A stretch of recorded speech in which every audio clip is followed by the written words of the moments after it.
sa pinakamakulay na selebrasyon sa lalawigan ng Cavite, ang kapistahan ng La Immaculada Concepcion dito sa Dasmariñas.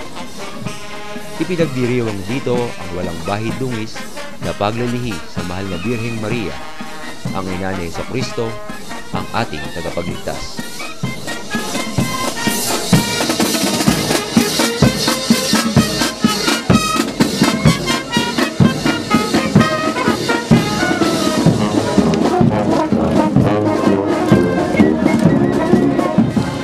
Itinuturing na patrona ng Pilipinas at ng maraming bayan, tuwing ika-8 ng Disyembre, ginaganap ang kapistahang ito na nagpapakita ng tradisyong puno ng pagpapahalaga, pasasalamat at pananampalataya.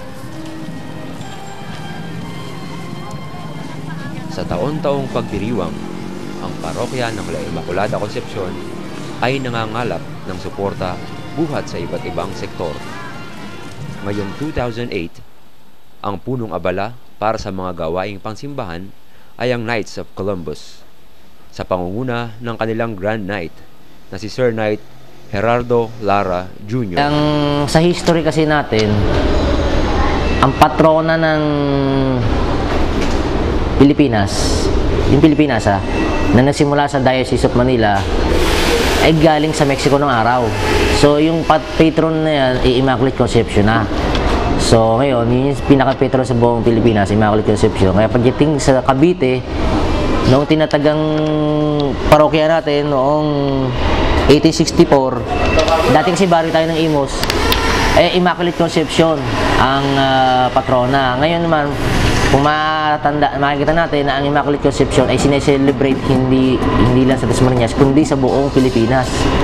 Sa buong Pilipinas siya. Kaya kung makikita nyo, lahat ng Catholic school ay sa calendar ng Catholic walang pasok ang talagang sineselebrate ito, hindi lang ng Kaya ibig sabihin ang response ng tao sa Immaculate Conception ay iba kumpara sa ibang mga piyesta. Kaya ang piyesta sa Dasmariñas ay hindi lamang mga taga Dasmariñas na nagsiselebrate.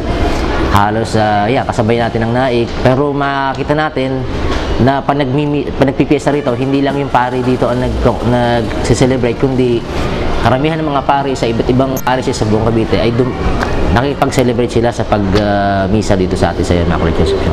The Fiesta celebration is quite extensive. It is celebrated November pa lang, with the start of the Lakbay Birhen. They call it Lakbay Birhen.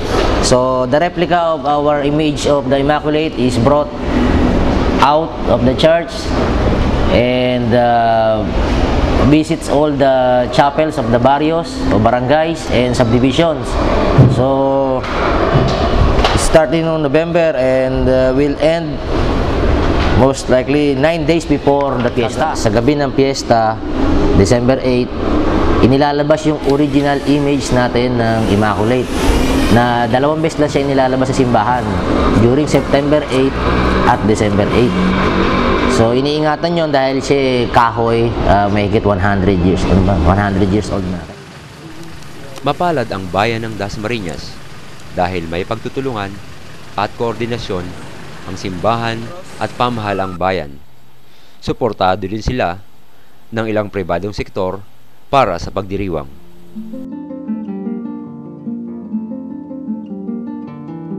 For the past 10 years, the municipal government stages like a week-long celebration prior to the Feast of the Immaculate Conception.